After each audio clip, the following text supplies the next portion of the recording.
do this. And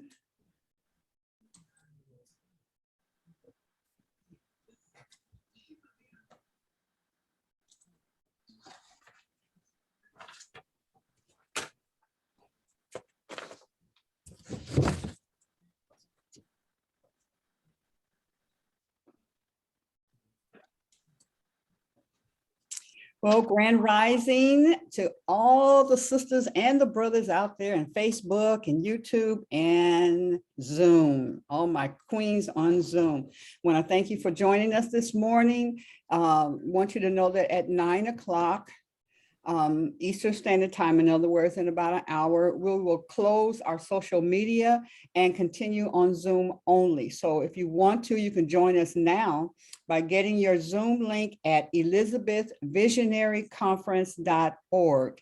We'll be there actually until 10. So the whole session is from 8 to 10. Come and join us. When we get on Zoom by ourselves, we get wild and true, and the truth comes out no matter what it is. So join us again at elizabethvisionaryconference.org, and we'll see you there. And I have a surprise for you, so I'm going to go straight to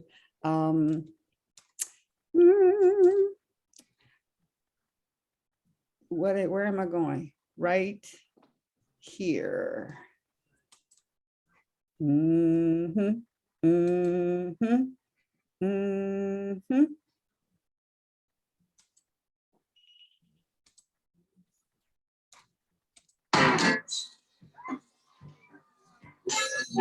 It's our opening music.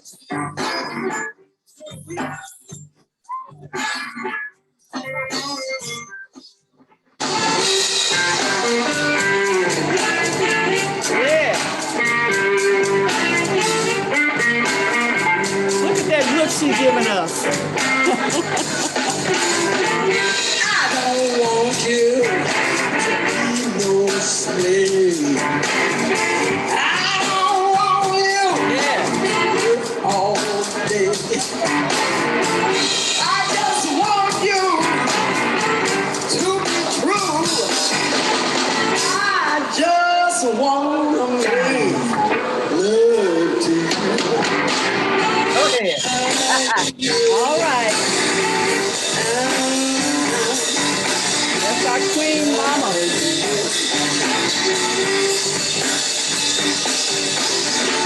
All I wanna do is so close.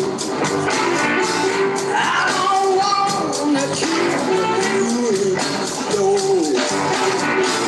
There ain't nothing for you to do. Me making love to you.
Oh, what a treat. What a treat. What a treat. I'm gonna get you for that. Let me make sure I do this right here. Well, you full of surprises. I used to love going watching Doc perform because it's like a magnetic, powerful energy that's take over the crowd. And man, she can stir it up. My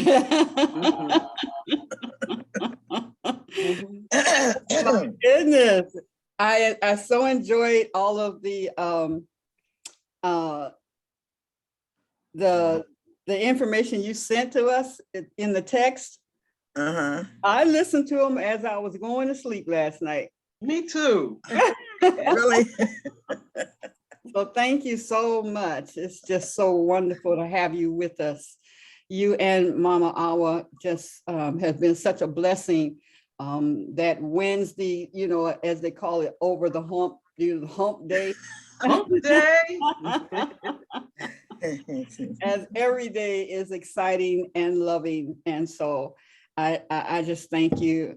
And I'm going to turn it over to Mama Ayaba and Mama Awa. And you guys just rock it today. Welcome. Yeah, thank you very much. What a surprise. I don't know, I'm speechless now. I guess I'm just gonna I don't know what to say. We done peeped you now. Yeah, y'all done peeped my whole car and everything. I'm butt naked up in here. Everybody Yeah. got their cups? I got mine. All righty, all right. What's brewing in your cups? What you got this morning? What's the tea for the day? But Let's start today, with me. Okay, what you got, Queen? you start. No, you start. Okay, all right. I got the matcha green tea. Who? And What? mocha. Oh, Did I say it right? M-A-T. Matcha. Matcha. Matcha. You know I'm from somewhere else. I don't get all that, but you got it. You got it. The matcha tea is an antioxidant. It protects your cells from the free radicals, which may play a role in heart disease, cancer, and other diseases. It's a type of tea that's a little different than your average green tea. This tea here, the leaves are nice and bright, and they're crushed or pound into a powder. So yeah, that powder. But I threw in some holy basil as well. And sometimes I don't know why, but hey, I follow spirit, and spirit say, crumble up some basil in there. So apparently basil, it has this, it helps prevent heart disease. It has a number of things. It's good for your skin, respiratory. So what's in your cup this morning? Where you at, Queen? Come on now. All right, here. I got rose hips. Okay. I got rose hips and hibiscus Mm. and my ginger crystals. I was going to get the bag so you can see what the, but I get it in a minute. Yeah, so it's an antioxidant as well, high in vitamin C, and hibiscus grows in Jamaica and all over the world. Actually, my uncle had a whole big yard full of hibiscus, yellow, red, white, all the different colors. And it's excellent treatment for your kidneys. So congratulations. Speaking of hibiscus, when I was in Ghana a couple years ago, we were on a hibiscus farm, and they had this long tarps laid out with the hibiscus drying out. And the lady was so generous, she loaded us up bags of hibiscus, and we was like, oh, Lord, how are we gonna get this back on the plane? You should have seen us. We were packing it and covering it. We were bringing it back. I done told myself now. Queen Aduni, what's in your cup? Well, I have raspberry zinger and lemon zinger. Delicious. Mm-hmm. And honey. And honey. I need some honey, honey. That's all right. That's all right. That's all right. Oh, another name in Jamaica, they call it sorrow. Yes. Yes. Oh, who is that beautiful baby? Oh, I should know. That's my Yeah. cousin. Yeah. Who else? Raise your cups. Who else got something? I do. Mama Razia, what you got in your cup? Well, I have got dandelion. Yes. And dandelion is such a heavy duty cleansing tea and so supportive to the body.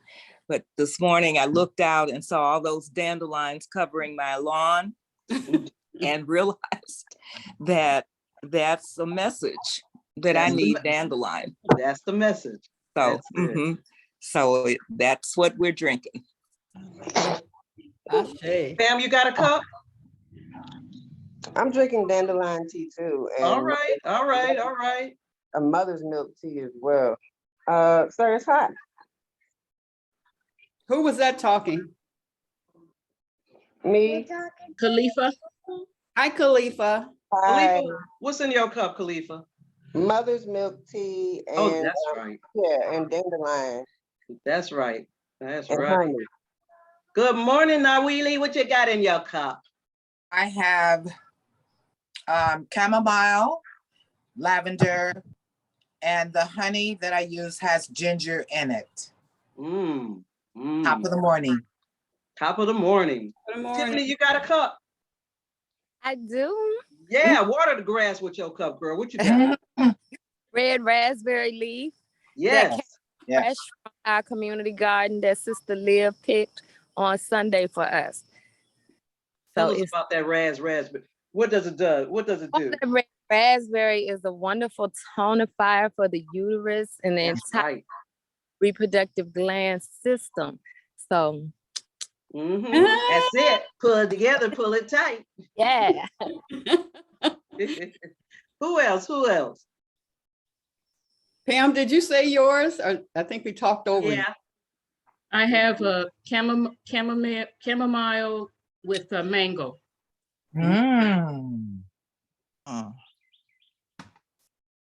All right. Trying to see who else. Who else out there? Greetings. Mama Hetaru. Mama Hetaru, you in the house. I knew you were gonna call me next. I'm ready. Yeah, you got your cup, girl. What's in your cup? I was making mine. I'm drinking out of the Dink Nash cup. All right. And I have gold turmeric tonic blend matcha gold. Okay. With, turmeric, coconut, ginger, and Japanese matcha tea, and I also have some coffee in it. It's a double hit. Double hit. One thing about the matcha tea, you got to be careful because it does have caffeine in it as well. It's not as strong as a coffee though. Right. Yeah, I don't do it often, but I had a day yesterday, and talking with you all yesterday really helped me get through it because I forgot that I was a superwoman and moved to help my daughter change her room around, and my body was like, "Hey, I'm 57 now, and it set me down." I was like, "Okay, be submissive." So thank you. My mother used to say, "Soak, Epsom. She would keep large bags of Epsom salt." And every time something would happen, she would say, "Go soak, go soak."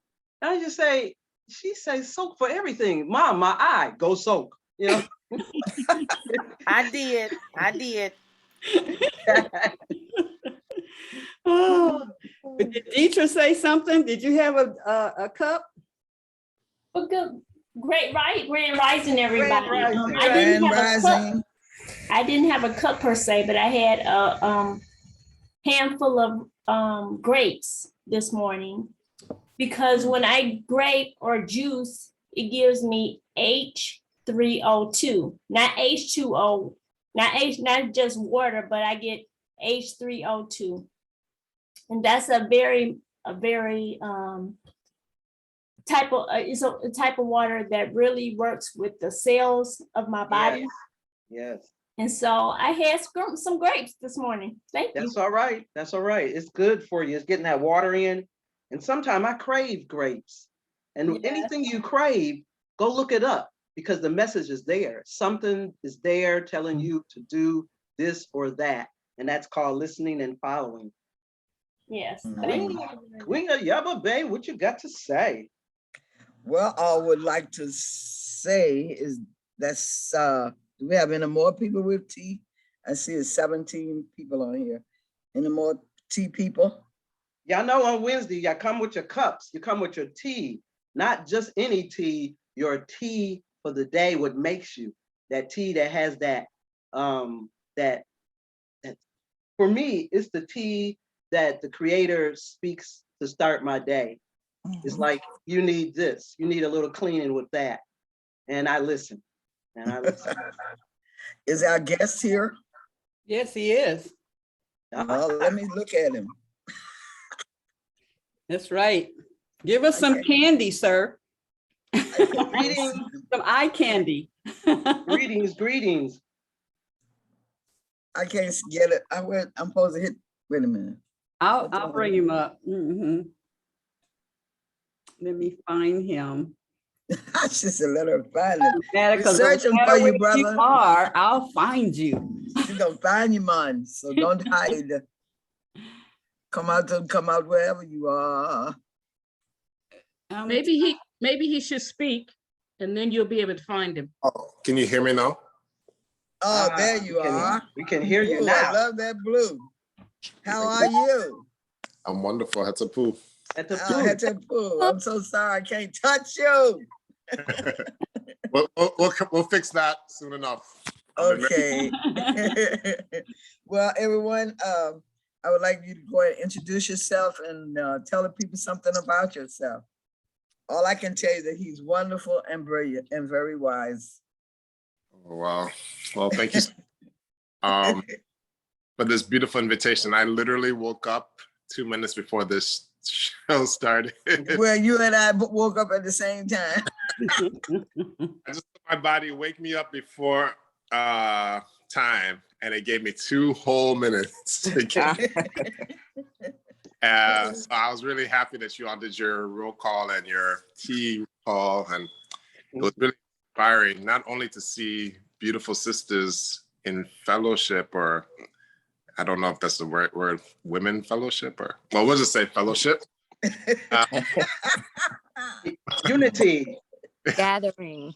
Gathering, you know, but a kind of gathering, it's women smiling, supporting each other, holding each other up, encouraging themselves to be healthy and to smile and to be together and to just share. And it's just, this has really done my heart so good just to be in the midst of this right now. So I thank you all for bringing me this medicine that you all have brought, that you all seem to do on a weekly basis. It's really beautiful. So my name is Eze Okoye, or Mabweze Okoye, from the Igbo people of West Africa, Nigeria. I have a Kemetic name, which is an ancient Egyptian designation, which is Hering Ra-Onk. You all say that? Hering Ra-Onk. Pretty good. That ring. Hering. Hey, yo, you want to send me the light hour right now? Okay. So that is a name that is has been given to me. I was living in Rochester. The year was 2006 at that time. And my mate at that time, she and I finished a meditation, and she went into trance because she was highly psychic. And after the meditation, I just was kind of just relaxing. She was still in trance, and she often did that, so I didn't disturb her. And when she came out, she just grabbed me by my arm and said, "Your new name is." And I knew not to even doubt, because whenever she had 2 children with the previous relationship. And the only way she knew she was pregnant was both times she had dreams where she was given children's names in the dreams. And so when she had those dreams, then she went and got the pregnancy test. Sure enough, she was pregnant. So, and So she has that ancestral connection where the ancestors give her names, you know. And that's kind of a segue into what I want to be talking about, as far as the connection of the divine feminine has with the whole landscape of spirituality, shamanism, and so forth, you know, mysticism, all of that. All of that is in the same bag. So I want to kind of help flesh that out for you all a little today. And let me just give you a little bit more of my background. I'm a Kemetic priest. I'm also an initiate in a Chinese line of mysticism, as well as a Nigerian or Igbo. So I'm merging 3 paths, actually. One Kemetic, one Nigerian, and one which you call Taoist. And the way this works in me is that the Taoist path gives me the ability to take the wisdom and the philosophy and mobilize it into movement, into motion, into ritual, right? So we activate energies, and that's what the Taoists are really good at doing. They're good at activating energies within the body. So if you need to activate your immune system, right? I was in Hawaii. That's where I live now, Kauai, the oldest of the islands. And, you know, COVID was around me. It was around my, you know, it was in my home. We had people in my home who had COVID. I'd be sitting eating dinner with them when they didn't know. And they would get COVID. I never got COVID. And the only difference between them and me is that I do something called Qigong on a daily basis. Qigong. Anybody know what Qigong is? Or it's a beautiful movement. Yeah. Mm-hmm. And so the beautiful movement, which brings beautiful medicine to your body. Yes. Y'all listen up. If you don't hear anything else from me, I want you to hear this, that there's this idea of this thing we call chi. And chi is something that lies between heaven and earth, just like we also reside between heaven, correct? Yeah, we're on the earth and we're underneath the heavens. That's the realm of man. Qigong is the power that the realm of man, when in the Bible, if we can go back to those Sunday schools, and they reminded us in scripture, they have somebody say, man shall not live by bread alone. Anyone ever hear that? Yes. Yes. So what they're trying to indicate for those who have ears to hear, that there's other sources of energy that's supposed to this vessel in order to turn on the vessel into its fullness, into optimal. What they are trying to let you know is that there's something that the body needs to nourish itself. It's a substance, and it's not bread. So it's good to have your bread. That feeds the earthly man. But there's a spiritual man too. A lot of people are starving in their spiritual body. Yes. Not eating their bread. They're eating bread alone. They've neglected the deeper thing that God has available for them. It's usually the way of priests and priestesses that they're the ones who eat that higher food, which is the chi. In Hawaii, where I live, they call it mana. In ancient Egypt, they call it ra. In Nigeria, we call it chi, just like China. In Japan, they call it ki. In India, they call it prana. Prana. In Jewish occult culture, call it Shekinah. Shekinah, or the Shekinah. So the whole world knows about this thing. Why are we doing something about it though, right? So these are mystical, it's a mystical food that you have to eat. So let me ask a quick question before I proceed. What is the chief element that the brain consumes? Air, Air. And what is air? spirit, oxygen, Oxygen. cosmic. Oxygen. Cosmic bread is oxygen. The spiritual bread is oxygen. Ashe, yes.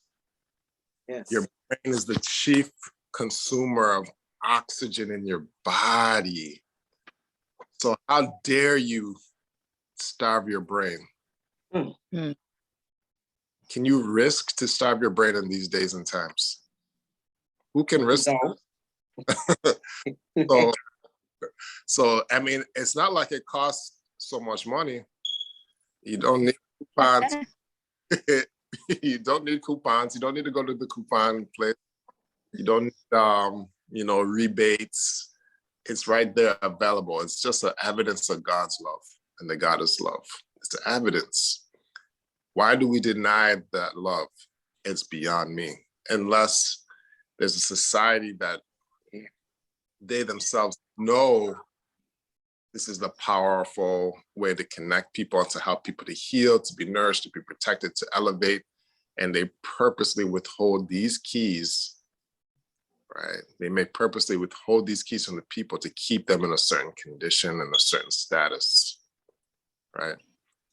And so if we know that that's the case, then all we have to do is go ahead and make sure that we have our daily allotment of this spiritual bread. And that's what Qigong essentially is. So let's just take a look at some of the structures which receives this daily bread.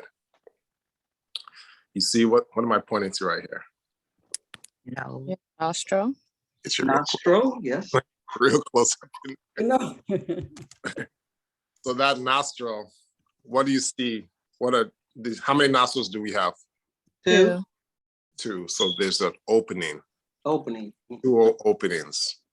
There's two of them because anytime you see two in the body, it deals with polarity. So you have the ability to have an outward going force and an inward going force. Some would call that yin and yang. Yeah. But it's just essentially a force that propels outwards, called the exhalation, and a force that propels inwardly. Inhalation, correct. That's what the nose is allowing you to do. So you have this ebb and flow. It's like think of the waves of the ocean. You have this ebb and flow. This is all natural. So you're pulling this ocean of energy into your, and then you release whatever doesn't need to be there on the exhale. Okay. So let's just, it's so simple, but the simple things hide the most profound truths. So if we can, just for, let me see, 8:35, 8:36, can we just for 3 minutes commit to feeding our brains? Yes, let's feed our brains. I'm gonna lead, I'll just lead a quick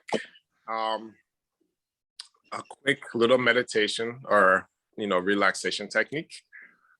And we're gonna just breathe in for 3 seconds. And we're gonna hold the breath for 1 second. And when you hold the breath, you're gonna squeeze that Kegel muscle gently, or the perineum. Anybody not know what the Kegel muscle is? It's that feel-good muscle where you squeeze in. It's like, can you all just say, You gotta come from the gut. Let it come from the gut. From that first chakra only up. There it is. There it is. So that little tug when you down and that down there, that's please squeeze for 1 second. And then for 6 seconds, you want to exhale slowly. I'll give you the science on why we're doing the 3-1-6. Get out of your mouth. All right. You breaking up a little bit. Oh, I'm breaking. 3-1-6? Yes, that's the beats. So three on the inhale. Yeah. 6 to hold. Yeah. 1 to hold and 6 to exhale. Okay. Gotcha. Okay. So y'all ready? Ready. There we go. So breathe in deeply. Hold. and breathe out. And as you breathe out, slightly contract your abdomen. Just put a little tug in that abdomen area. Put a little whole contraction in the abdomen. And then you're going to breathe in, hold, put a little tug as you exhale. So you don't fully let go of the abdomen as you exhale, just you exhale in stages of 6. You can breathe in 3 seconds. Breathe in 3 seconds. 1, 2, 3. Hold for 1 second. Hold it and let it go. 1, 2, 3, 4, 5, 6. Breathing in. Hold. Breathing out. 2, 3, 4, 5, 6. Breathing in freely, deeply. Hold. Exhale.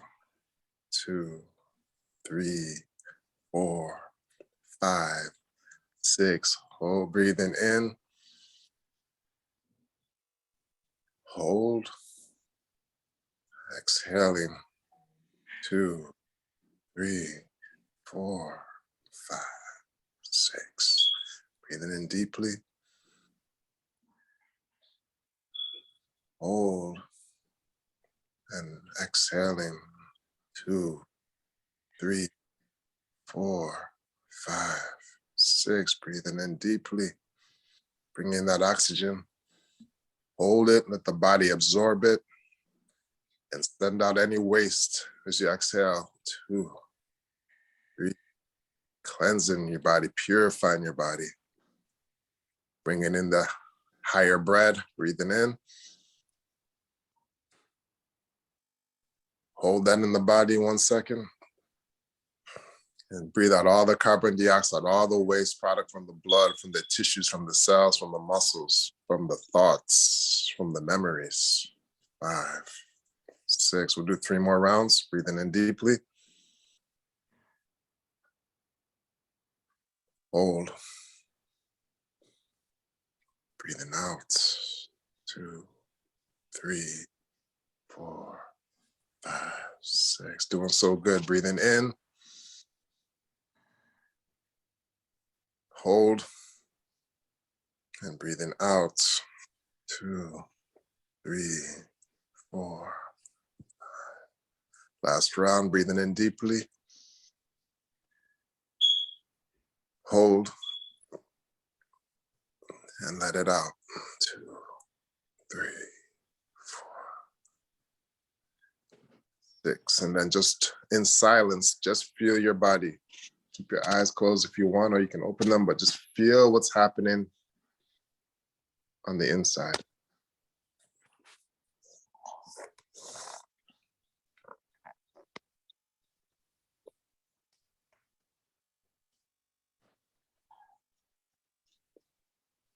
See if you can feel a level of calm, a level of peace increased. Maybe some body parts are talking to you, or energies are moving, or you're just happily enjoying this feeling of stillness and calm. I can feel the releasing, the letting go. It's a cleansing. It sure is. It's like a psychic bath. Now you're talking. Now you're talking. Anybody else feeling anything you want to share?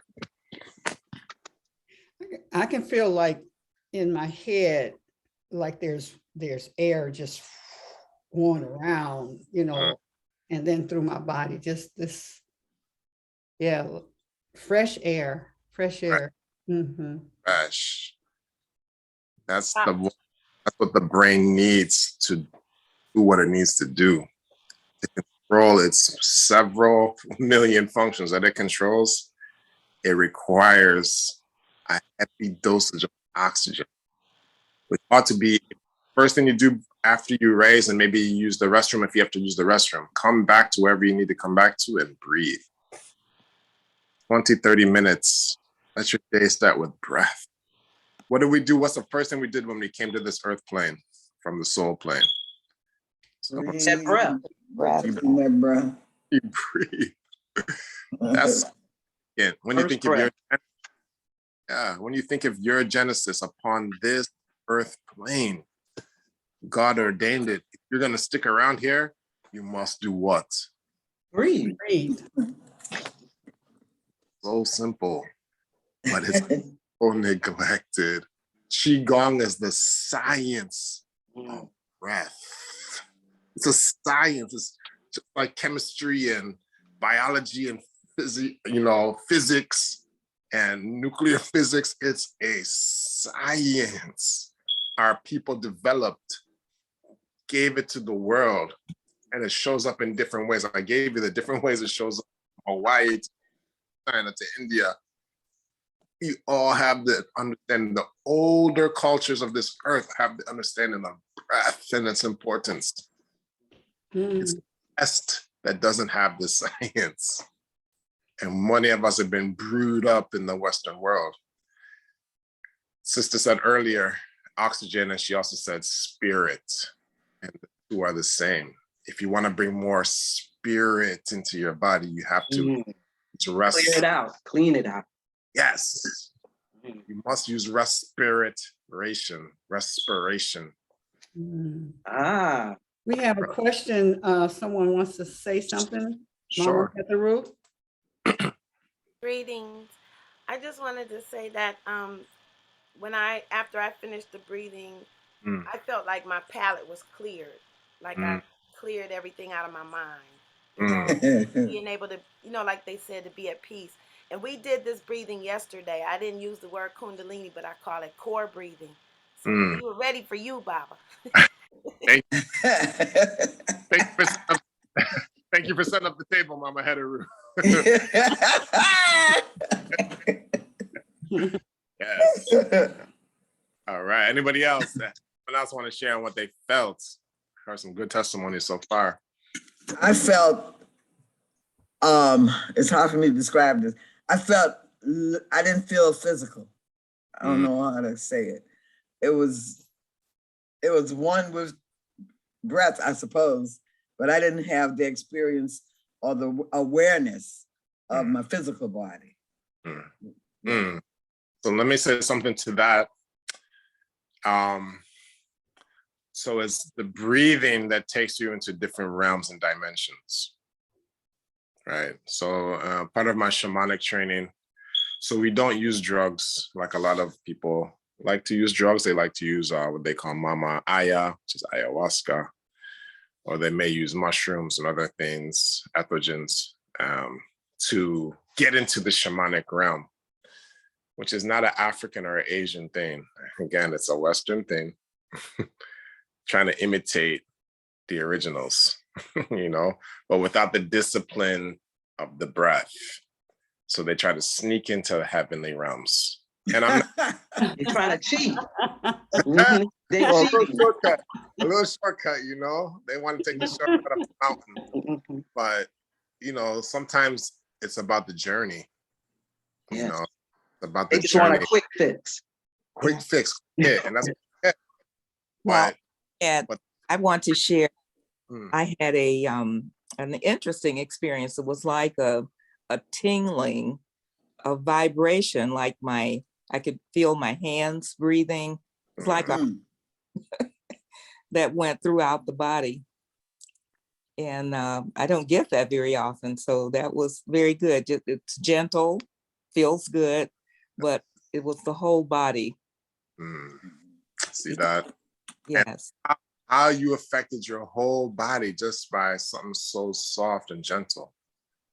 You see, that's not when what your body's showing you what it wants as its medicine.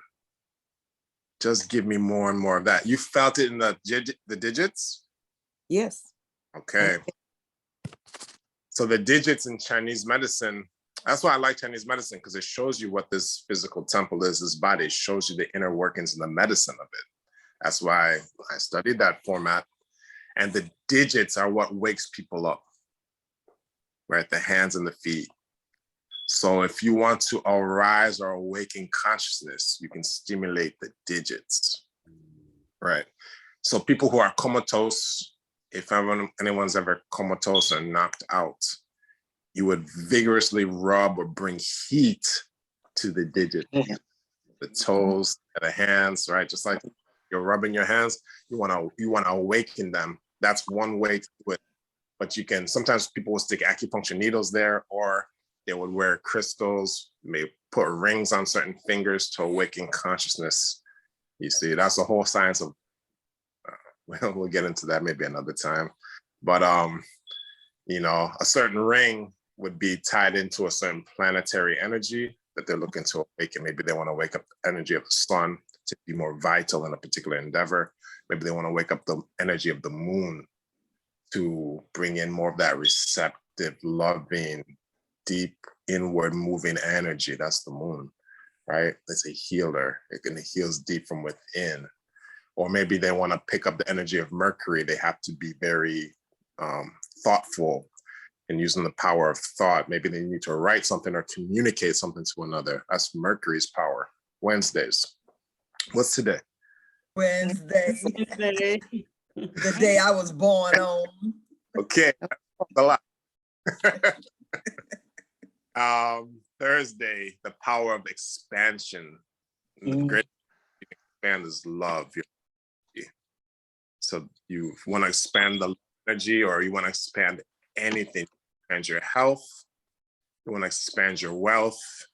You want to expand your influence upon the earth. Thursdays are the days people choose to do certain things, right? Friday, Venus. Y'all know about Venus already. I don't need to tell y'all about Venus. You need to. Yes. I'm looking at Venus representation in all of your images right now. Right there. There she go. Now that's my Earth coming to this world day, Friday. Friday. I came in on Friday. So Friday. You're breaking up a lot. Oh, okay. Let me move a little bit. Let me move my scenery. Maybe I can come out here. Can you explain more about the Friday? Yes. So Friday is the energy of the power of imagination. Yes. Yeah. And using the power of the image to mobilize your energy to do things, to manifest things.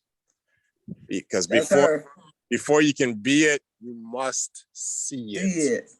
Yes. Yes. I'm shouting, y'all. I'm shouting. You deserve it. Eye. Where's beauty? Beauty is where? In the eye of the who? Beholder. Right. So you behold, you're the beholder, and you present or you project this beautiful imagery, whatever it is that you need. And that's how Friday organizes the chi in order to make things happen on this physical plane. Yes. That's I'm sorry. If you could do Monday and Tuesday, because we're on Monday through Friday. So you started with Wednesday, because today is Wednesday. And then after you do that, we Mama Regina is going to share something. She had her hand up. Go ahead. Okay. So you want Monday? Okay, Monday. So again, Monday is the moon, and Monday is the ability to go deep within your person. It's to bring your spirit internal, to turn it away from the world outside you and to turn it into the inner realms. Monday.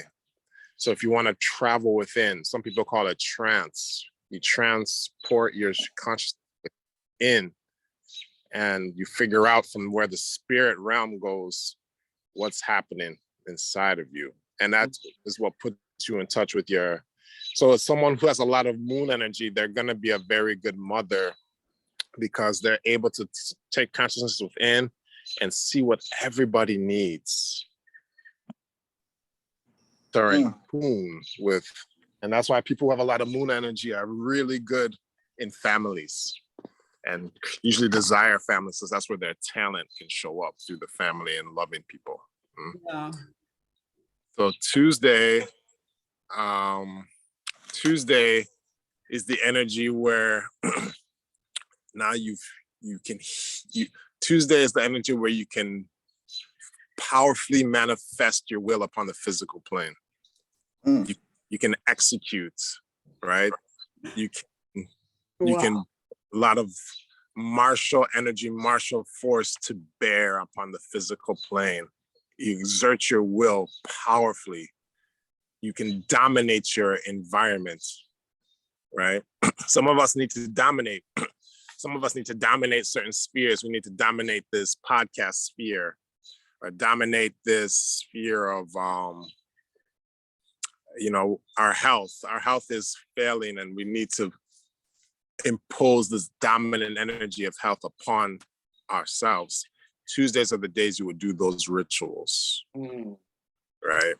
Baba, I have to share this with you and all of you sisters and queens. In pulling this together, and this is our 5th week, in pulling this together, I actually had, people who I know, and I had Monday and Wednesday, I had different other people, and it did not pan out like that, not because of who they are or anything, but every person that Spirit brought to do this is Monday, exactly what At Peace brings, what you said. Tuesday is health and wellness and controlling your environment in the ground, in Mother Earth, and all of that. Wednesday, well, you got Mama Ayaba and Hawa.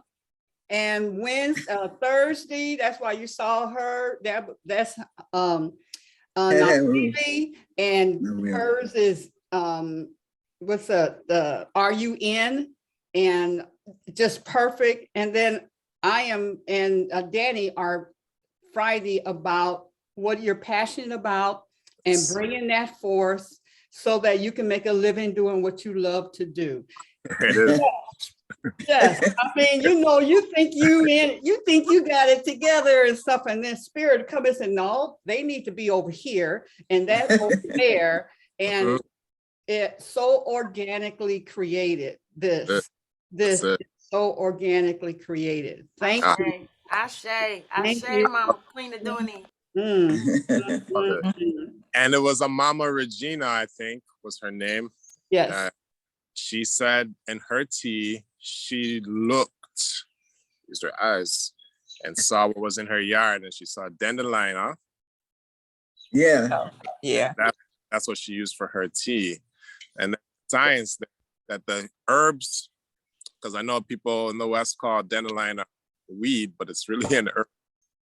The herbs that grow in your yard are usually the most powerful for your health. Yeah. Your immediate health, because that is the energy God ordained to be in our environment. You need to check those out. They're reacting, those herbs are reacting to the forces and the waves of energy that are coming from not only your home and you, but your neighborhood. And so how to bring every one of those waves subtly into balance, that's what's growing up. That's what those things are representing in your yard.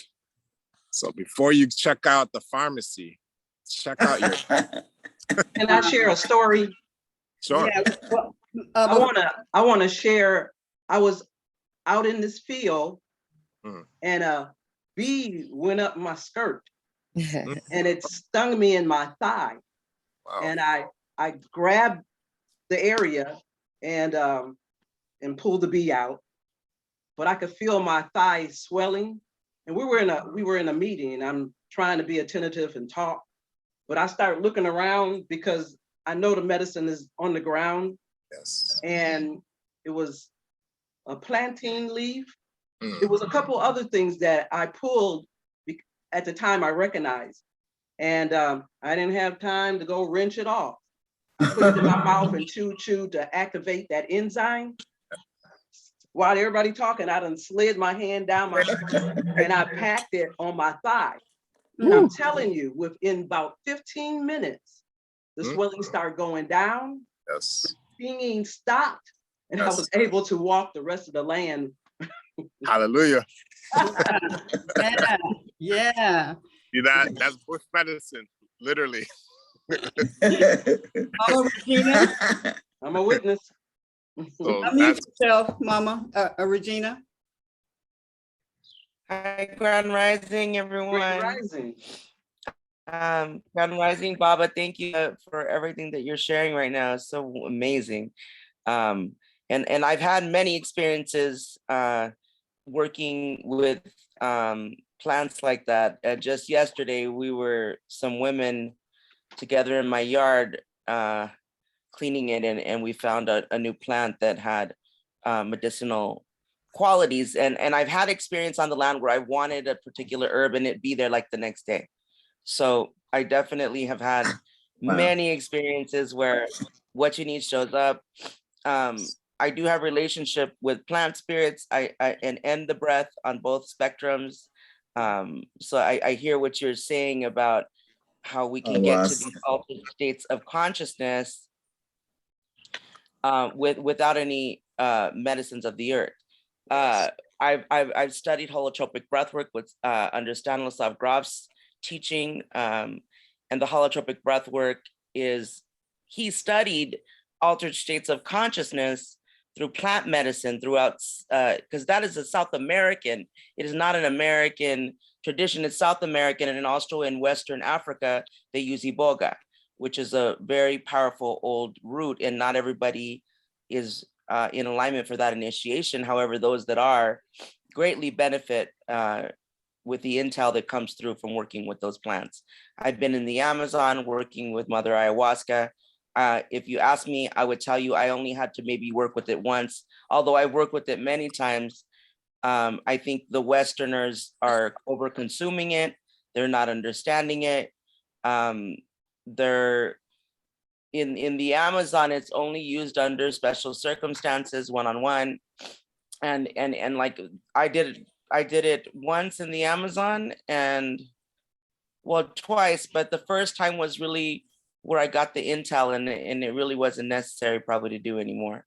But I do want to say making a relationship with that plant has helped me help other people's bodies and also get intelligence for my tribe that's come through me in terms of ways of healing, different connections with what we call the apukuna, which is the spirit of the mountains and the volcanoes. It's really about connecting deeper with the earth. I mean, in the Bwiti tribe in Africa, they're using this plant to get intelligence from one of the oldest forests in the earth that has intelligence that would help the people to be able to transform their body. Just like in Eastern medicine, I do Shaolin Qigong, so I love Qigong. That helps the fluids in the body, the electricity in the body. We are an electrical body. That's why Dr. Sebi talked about the alkaline diet for the African bio-mineral diet for the African gnome, so that we can get back to the biocircuitry. And we need the brain for that, because that's the supercomputer that sends all the signals. And it's interesting that you're talking about the brain, because I was prompted to, I've been making one of Dr. Sebi's medicine, or several, but one of them in particular was a brain nervous system formula. And that brain nervous system formula, about 5 months ago, I was asked to make a different formula. I was given intel to make a different formula with some newer ingredients. And then recently, again, me being 50, getting into my Chiron return, which during this period, you go through an initiation of what we call the diamond body. It's an activation of cells, DNA, and intelligence in your body for a more holistic living. And that diamond activation should take you all the way to 82, where you have another one. Wow. And during that time, one of the things that's very important is the balancing of the hemispheres of the brain, which I do with a process called neurological integration system. I can get somebody on a table and balance the hemispheres of their brain. I could do protocols for viruses, parasites, you know, all sorts of dis-ease in the organs, trauma in the organs, all through working with this intelligence for the brain. But it was really important just this week. That's why I'm excited that you're talking about this, was that we were talking about, wow, how is it that we studied all this stuff within the last 2 years, and then finding out that it's key to what we're doing right now in our Chiron return. Mine just started April 28th, and it'll end in March of 23. But another thing that I trained with recently in Tulum with the Mayans in the jungle was the Mayan abdominal massage, which wakens up, it releases energies from your organs and your solar plex, so your divine will is spiraling around your belly button. It's like that's your universal center.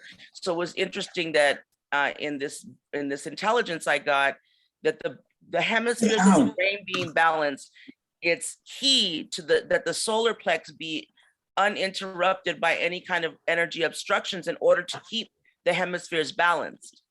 Okay, so that's beautiful. And I see that you're well learned, and it seems like you don't just eat at home. You've gone to many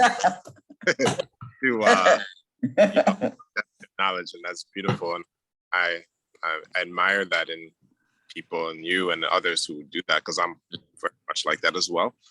You said and many things that the thing that I want to focus in on that you said is very key. 2 things. One is that the relationship between the gut and the brain. Mm-hmm. The gut and the brain, because what happens when people will fire up their bodies, their nervous system specifically, and it will begin to vibrate differently when they are entering quote unquote shamanic realms or dimensions. Yes. That the brain gets supercharged with chi, but the grounding of that energy happens in the gut. Their gut isn't up to task, meaning it's not, you haven't fully brought the conductive energy into the gut, the earth plane. Then the energy heavenly plane can sometimes be a little bit too much, and it causes slight mental imbalances in them.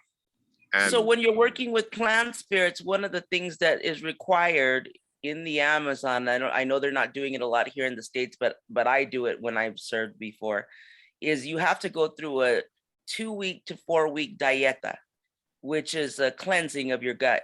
And in order to even be in the realm of being able to translate any of what will come through from the plant medicine, because the gut exactly has to be unobstructed. So I do agree with that. When in any form, I mean, there's things called dieta in the Amazon where you go 14 days working with 7 master plants, and that's to clear mental, emotional. Each plant has a mental, emotional, spiritual aspect that it clears. But during that and before that, you have to go through a rigorous dieta, a herbal diet to prepare yourself. Yeah. Yes. So preparation a lot of times is lacking in the West. So that that was one thing I wanted to point out. And the other thing with regards to the brain is that there's certain plants that feed the brain directly. I want to show you all. Babu? Yes. While we're doing that, we need to say goodbye to social media. Okay. So we're now going to exit social media. All of you that are watching on Facebook and YouTube, you can freely join us. If you go to ElizabethVisionaryConference.org and hit on Zoom, you'll get your free ticket. Join us, save that same number. It'll be the same all the time. And you know, you can hear how delicious and informative this conversation is. And we just thank you for joining us, but come on over. Bye-bye. Okay. So let me know when I'm able to resume. You can go on. Okay. Thank you. show you all. I'm gonna bring some tools out. Toys. Come out to the front yard. Can you all see this? Yes, Yes. What is that? it's a bowl. No, it has a spout on it. Yep. Some kind of gourd. Yep. It's a teapot. Teapot. Right. That's what I make my teas in. Is that clay? What is it? It's clay. That's the word I was going to use. It's clay. Just to bring it back to the divine feminine, that clay is the energy of the feminine. Uh-oh, Hawa. That's right. Clay. And that's that terracotta. Yeah. Yeah. So, you know, you have clay. That's what I make my teas in. Clay ties you back into the earth, right? So if you want the energetics of that tea to kind of be at home and settled in the earth, you use clay pots. That's right. Right? And in the clay, one of the most powerful attributes of clay is that it helps to absorb the energy of water, which again is a very divine feminine quality. And water is more than what just meets the eye. Because we have water on the surface of the earth, but don't you know there's far more water inside the earth than there is on the surface of the earth, right? Far more water inside the earth than seen on the outer surface of the earth. The oceans only comprise a small percentage of the complete water content in the earth. A lot of water is hidden in the ground, hidden in particular rocks and crystals, right? I have one here in my pocket, I think. Let me see. Yeah, this is an example of a crystal that carries water. This before? Crystal quartz? It looks like quartz, but it's not quite quartz. It's called selenite. Selenite, okay. Yeah, selenite, Selenite. And selenite is a crystal that holds water vibration. Meaning for all you healers out there, if you had this crystal besides you or besides the person you're working on, and you wanted to do laying of hands, they're gonna feel the conductive energy a lot easier. Because when you have water and electricity, you have current, yeah? Yeah. So you can, like when people come get healing from me, I think Mama Ayaba's had some healings from me. I might put these all around your body, right? And then I'll do my work and you won't feel something. But my idea is not necessarily to feel something, it's to put you in touch with this water force within you. These deep water forces that carry inspiration energy, that carry intuition energy, that carry memories, that know how to fix the blood, right? That know how to fix the reproductive system, that know how to fix that which is within your ancestry, right? So the water in the earth. So Crystal, maybe I'll type it in the chat. I'll type that have this ability. So we talked about selenite. There's that. Another one is called apophyllite. I have all these, I just don't feel like getting them. Boo. You said apophyllite? Apophyllite, yeah. Apophy, probably 2 L's, Lite, yeah. Then you have azurite, maybe some of you have heard of that, malachite. Malachite. Yeah, you know, chrysocolla, something like that. So these are crystals, turquoise, you probably heard of turquoise, right? Turquoise is not only having water, like a lot of these ones that have water have a relationship with Venus, you know, so in the priesthoods of old, those Venetian priests and priestesses would carry a lot of these crystals on their person to tap into that energy, right? So in Kemet, they didn't just wear crystals and jewelry for decorative purposes. It was spiritual purposes. They had a plan of why they were wearing what they were wearing. Very intentional. And that's what I teach in my Qigong classes. It's not just moving. I'm giving you the science of why we're moving, and how we see. Because it's a ritual. At the end of the day, it has to make sense to you, right?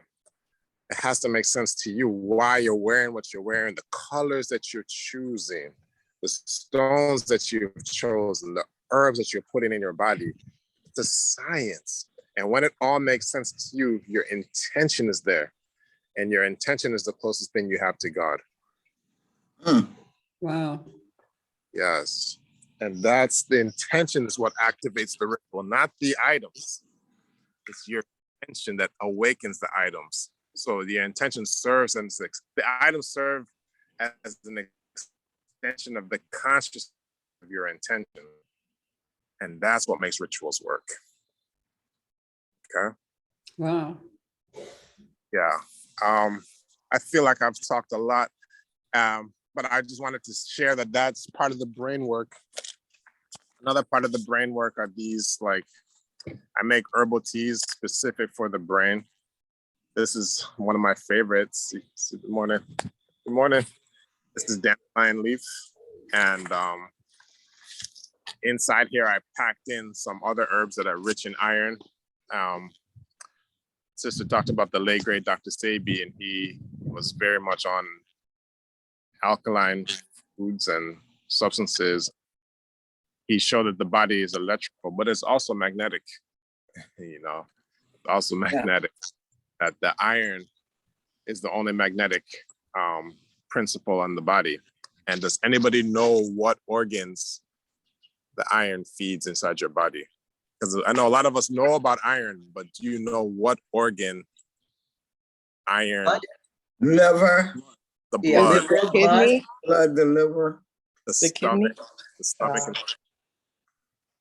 The stomach and spleen is what the iron feeds. And in old Eastern medicine, the stomach and spleen is what gives you the ability to have energy after birth, right? The kidneys give you all the energy you've had prior to birth.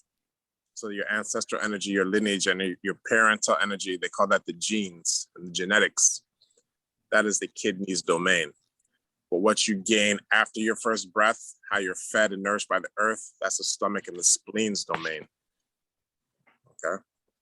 And that is fed directly via iron. That's super important. So that's why if you're dealing with any condition in this world, it doesn't matter what name they give you, throw heaping mountains of iron at it. You're gonna be able to get a handle over that thing, right? I don't care if you're dealing with dementia. I don't care if you're dealing with depression. I don't care if you're dealing with devitalization of energy. What these you want to call, whatever these or diseases you want to name, throw a lot of iron at it because it's that very iron. So look at your weeds, quote unquote weeds. Don't you know where you see weeds growing in your yard? If they have, that's usually places where a lot of iron is active. Wow. Yes. And being iron is the magnetic principle. Now you know where the earth magnetic force is in your yard. So if you need to attract something to you, stand in that patch where those dandelions are growing. Right. That's right. Put your feet on those dandelions and start visualizing what you need to bring to yourself, your family, your community, this world. Oh, yes. God is showing you the imagery. Don't take the lawnmower or the weed killer like some ignorant children that we're around. I'm not gonna make no names. But use what God is trying to show you. It's there. It's right there. Right there. Just like the breath. See how simple it is.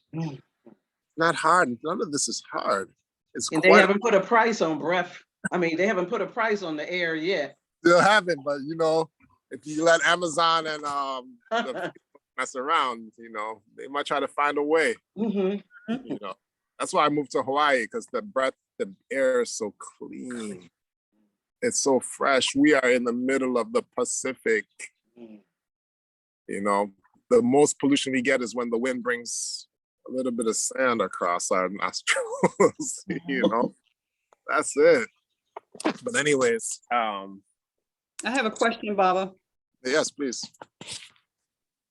At what point in your life how did you choose this path? And so deeply? I didn't choose, it chose me. Yes, I get that, yeah. I opened up to it through meditation, right? Because I always had the inkling, even when I was young, I had this inkling inside of me that, hey, I thought I wanted to be like a Western medical doctor. I was desirous of the white coats and, you know, that stethoscope. And, you know, I just thought I thought it was me, but that was my context of healing. You know, that was my cultural context at that time, because I didn't really accept my Africanness when I was younger, if I'm being quite honest. Yeah. I was brought up in an African society. My parents were African to the bone, but my social environment was Western. And I saw that there was a clash between internal values that are African, internal values that were Western. And, you know, when you're young and you really are still, this brain is forming and you're not really sure what's going on, I found myself rejecting my culture, turning my back on culture, and uncritically accepting Western ideas. So, I was into drugs. You know, I was trying to be a gangster lifestyle. You know, rape up as many good. You know, we did all that. I've lived. You know, I've seen both sides. I'm not trying to say I'm holier than thou and this and that. I've lived. I've seen both sides of the spectrum. But what saved me was the understanding. You know, one day when I really hit kind of like a rock bottom. I'll go into that story another time, perhaps. But no, come on, we got time. I know. Bring it on. Bring it on. The ancestors stepped in and picked you up and kicked you out of the ancestors. I stepped something one day. I remember I was in Atlanta area. I was in Georgia with my aunt. I had been kicked out of my home in upstate New York, and they sent me to my aunt and her husband in Georgia. And I was doing okay out there. It was a new environment. I was doing okay until I could find ways to get more in trouble. And so one day I was out there, and I remember we were smoking. A couple of blunts had passed, and we're rolling them and doing this and that and just kind of kicking it. And we were in an open field, and at night, suddenly police cars rolled up on us, right? And we were just out there. We were just out there, all out there. We had like all our marijuana and implements, weapons, you name it. We all had that there. And for whatever reason, these police had mercy on us and all they did was take the lead and let us go. And I remember, because I thought it was going to be all over. I'm like, okay, I'm trying to calculate, okay, lawyer fees, what I'm going to tell the judge, how I'm going to come. But more so, what I'm going to tell my mom and my dad. I was like, forget the judge. It's more like what I got to tell my mom. I'm like, oh, man, you know? And none of that came to happen. And I just remember as everything was happening, I just kept looking at that full moon that was above. Mm-hmm. And something about that moon was hitting me. And I started seeing designs in the moon. I saw a halo around the moon. And it made me think of the halos I used to see around the saints. Mm-hmm. Right? So I was just getting open with the moon. And I was praying that all would go well, and all went well. Somehow they just let us go. And I went home that night and just cried like a baby for the first time, because I pondered how much God really does love. Because one of my things was I thought God had abandoned but it was me who turned my back to God. God never abandons us. We turn our backs by the lifestyle. And when I recognized my folly, I couldn't hold them back, y'all. It was just waterfalls of tears. And it was in that very moment I dedicated my life to what you see now, you know? And it took time, but my intention was heard. It was felt. Full moon, psychically, everything moved in accordance. And here I am before you today. Welcome back. Prodigal son has returned. Amen. Yeah. Thanks for sharing that. Yeah. You're welcome. So that's you know, the power that we have, you know. We have this ability to wield our intention, see, and put it out there in a manner.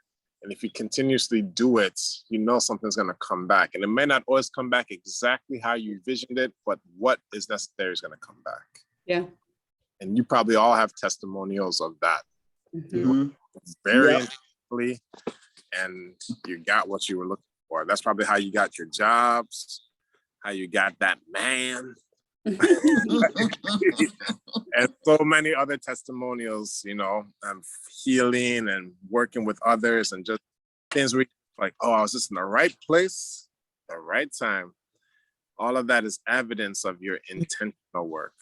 And I'm here to say that, especially as you all as women, this is your lane.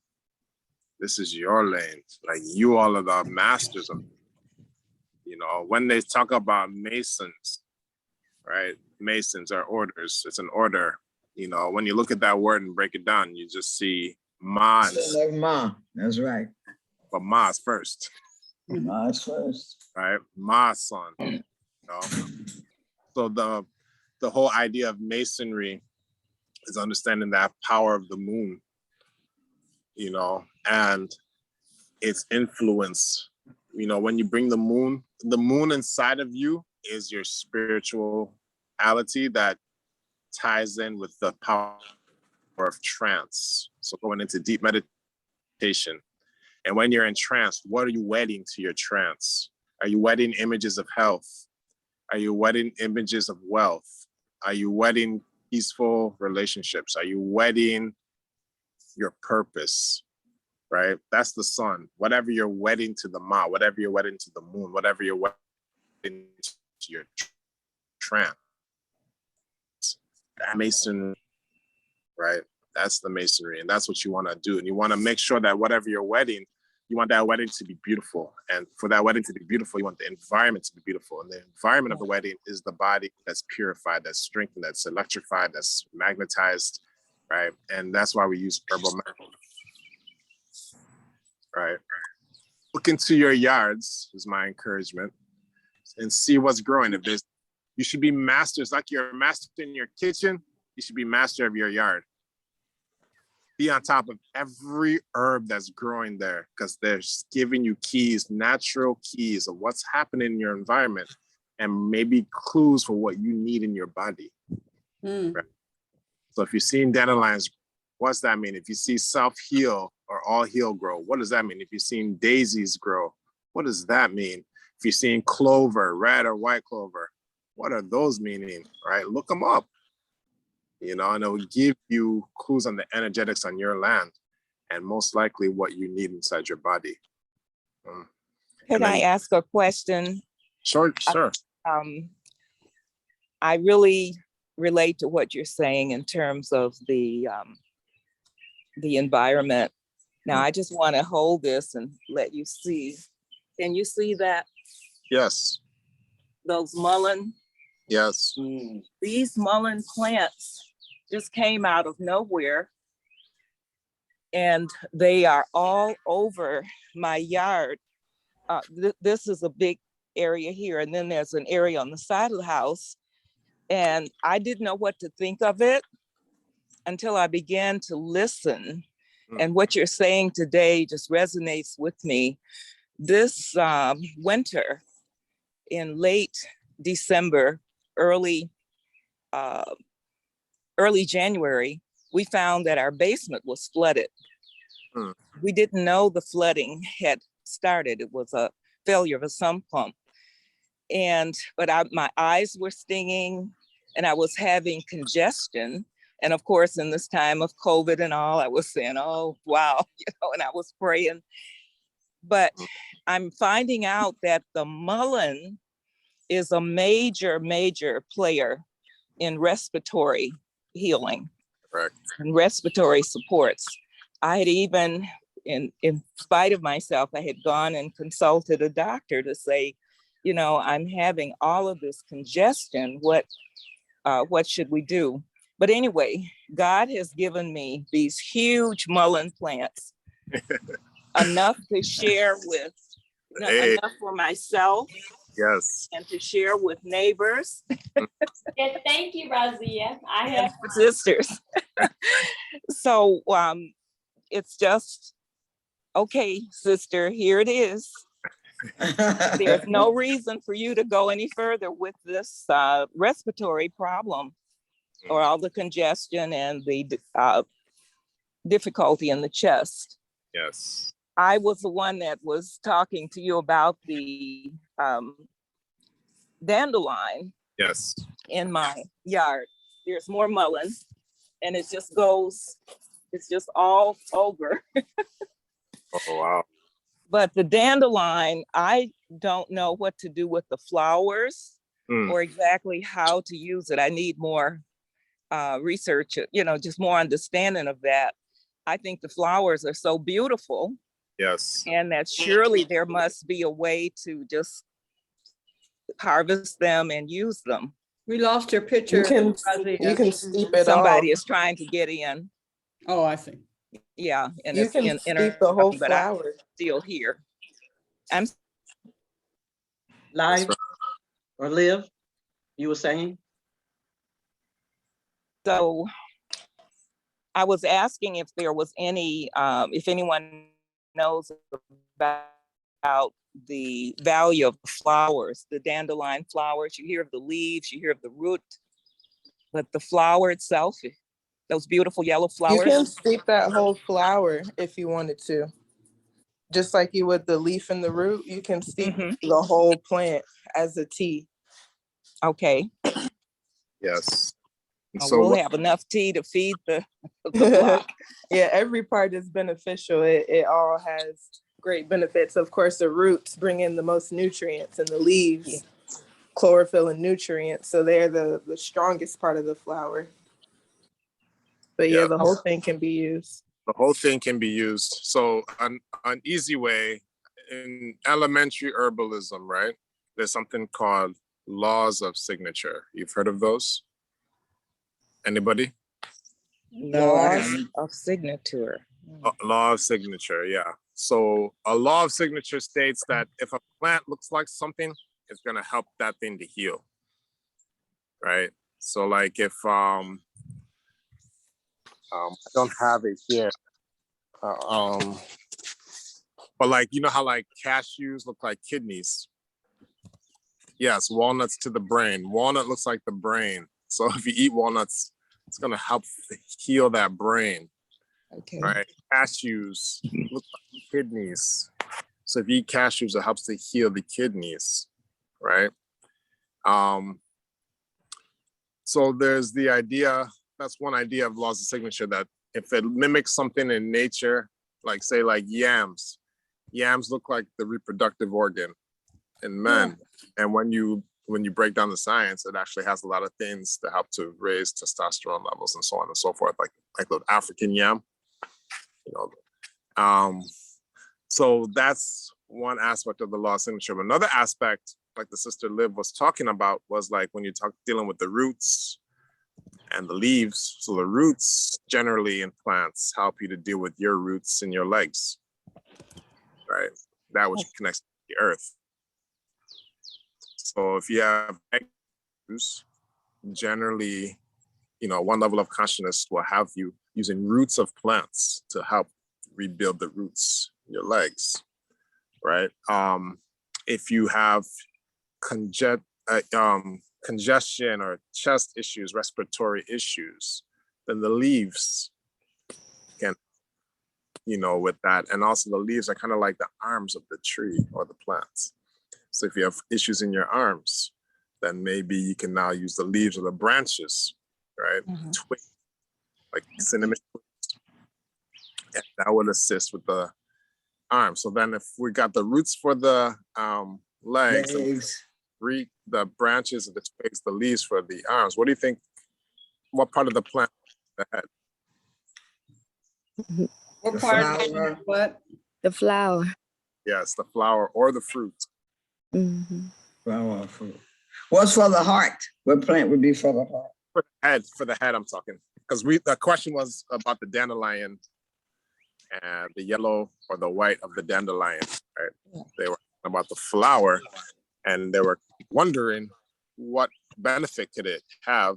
And I'm just throwing it out there. I don't want to breaking up a lot, Baba. Breaking up a lot. But I want a correspondence.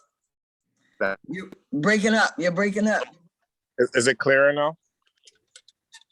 Yes. Okay, let me come back in. Yeah, so for the head, you're gonna use flower tops. Flower tops, or the tops of flowers or fruits, are the most complex aspect of the plant. The most complex chemistry is found in the flower aspect of the plant. So if things are, so when you're dealing with head things, those are complex things too. When you're dealing with dementia or Alzheimer's, things of that nature, which are complex for Western physicians, they may need somebody to come in and bring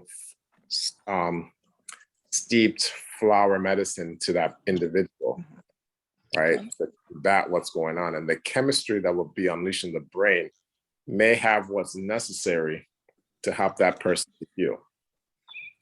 This is realms of medicine, of herbal medicine we're kind of moving into. I don't want to get too specific, but I'm just saying that experiment with what you have in your environment. And I like to use, when I'm dealing with a plant, I like to work with the whole plant. Yeah, yeah, so I'll use, because we might, my head is good, I just need the roots, but maybe you need something that other part is presenting. It keeps it all in balance, right? So with dandelion medicine, see if you can deal with the root, the leaf, and the flower top, and just make a tea of that and see what happens. And what I'm suggesting, I want you all to connect it. So you're gonna make this tea, you're gonna pray over the tea, what you want before you even put it in the water. Before you even pluck it, you're gonna pray and ask what you need. You're gonna ask permission from the land if you can take this substance, whatever you find. You pray, right? You can't force yourself. You can't be like a colonizer. You got, you got to, so you gotta, with permission. It might take you some time until you feel like you've built up a relationship where the plant even wants to come into your being. So relate to it, just talk to it, sing to it. These are things I do: sing to the plants, dance in front of the plants, play Mama Ayaba's music in front of the plants. Y'all not funny. Get them in their right vibration before you start to really work with them, even on an internal level. Set up the vibration externally first. You put it on the right rapport. There's a resonance. And once there's a resonance and that plant maybe wants to become an ally of you, it's going to do whatever you ask it to do. See, so now we're kind of like when they talked about in the old days, somebody got sick and mama just went into the bush. This is what she was doing when she was in the bush. She wanted grandbaby to be healed. She was kind of like in trance, seeing grandbaby being healed. When she came out of her trance in the bush, a certain plant would just somehow make its it would become into the awareness. It would come into the awareness. This is the plant, or this is the plant combinations. And she would grab those with the intention of this. Intention. Yeah. And as grandmama's intent, that was the healer. The plant, affirmation of this intention. It's a tangible affirmation of intangible intention that's in the mind and the spirit, right? Ty have a question. She wrote in the text, is it safe to take from your yard with them doing lawn care? Okay, if it's lawn care, they're calling it lawn care. I would probably try to, if you feel that those chemicals might have an adverse reaction, maybe you want to go somewhere else where those chemicals are less or not at all present. Yeah, so that might be a walk to your local park, or somewhere that's a little bit less cared for. Yeah. So you have to know your grounds. You have to know your yard. Yes, that's the dominant space, And if you choose to eat from your yard, meditate in your yard, then you don't want the lawn care people to come in and spray your yard and. Exactly. You say, I got this care. I know how to care for. I don't know what kind of care y'all are bringing in. Yeah. I say. Yeah. I know how to care my own yard. I can do it. We have a different relationship established in this yard, and you'll see that the plants that grow up in your yard, when you start assuming control, the plants and the herbs that are growing in your yard will be different from your neighbors, and that's the reason. Yeah. Wow. Yeah, it's very important to let your lawn care people know who you are in terms of your respect for chemicals. We have never had chemicals in our yard, and we have more dandelions and so forth than many of the neighbors, but that's okay because we value what's in our yard. And so the lawn care people will honor your request and your demands. They will not put it in there if you don't want it. Let me just say for the dandelions and these herbs, so the hottest thing in Chinese medicine right now are using quote unquote weeds to combat cancer.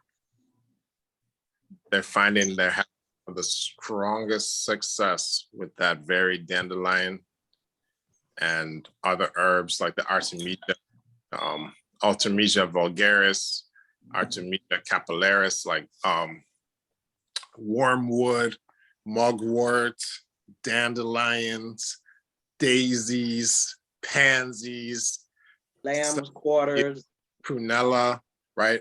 All these quote unquote weeds are now becoming super fighters for cancer, which is on the rise all over the place, right?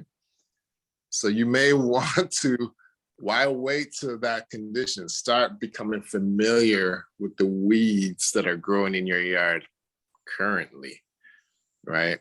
And so you can be right in line with all the high-hitting people, medical people in different Asian cultures where they're recognizing, oh, there's weeds that are growing and these things are powerful anti-cancer, medicines. And we know that they're anti-cancer because when you look deeper and you look into the spiritual tradition, what the Taoists say is where weeds grow are the same places where we as humans have violated the earth. Where we have violated the earth, that's where weeds tend to grow to bring the harmony. So that means the implication is what? If weed is growing in a place where violation has occurred, if we in ourselves felt we've been violated somewhere, somehow, then weeds ought to be your primary medicine to help you deal with that violation. That's right. We have a, Juanita wants to chime in. Go ahead, Okay. Juanita. Good morning, Grand Rising, my sisters and my brother. Thank Good you morning, for all this Juanita. richness. Are you able to turn your, yeah. Here I come. Sorry about Here that. I come. Okay, it's coming. I don't know why it's Here we stuck on go. where We it's see you. stuck. We see you. Okay, I don't. Okay, so tinctures. Tinctures I've been using to fight cancer are Pacho, which is also called Diarco, known as Pau Diarco, Sanico, and whole apricot, how do you say it? So I have been led to these particular products in the form of tinctures. And I know that the Pau Diarco actually doesn't grow, as far as I know, in North America. I don't know about Sanico, and I have no idea what to do as far as getting to whole apricot in its natural form in the plant. Any suggestions on any of that, please? My suggestion is what's growing in your yard. Well, first of all, I don't have a yard right now. I'm in the process of getting into a place, so I don't have my own yard right now. But outside of your space that you're staying, what plants are down there when you go outside? When you put your eyes to the ground, what do you see? I guess they're dandelions, the little yellow flowers, and somehow they morph into the little white puffs or something. Is that all the same? Same thing. It's the same. It's just dandelion works with bipolar energy. So sometimes they express themselves in the yellow format. Sometimes they express themselves in the white format. The white format is really good for respiratory issues. The yellow format is good for digestive issues. And usually the combination of those two, you'll find something dealing with cancer. Okay. Yeah. But as far as in general, the value of tinctures, as if that's what's available, or the lack of value, what insight can you give us in relation to tinctures made from plants? Great question.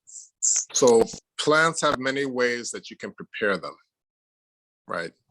You can just eat them raw.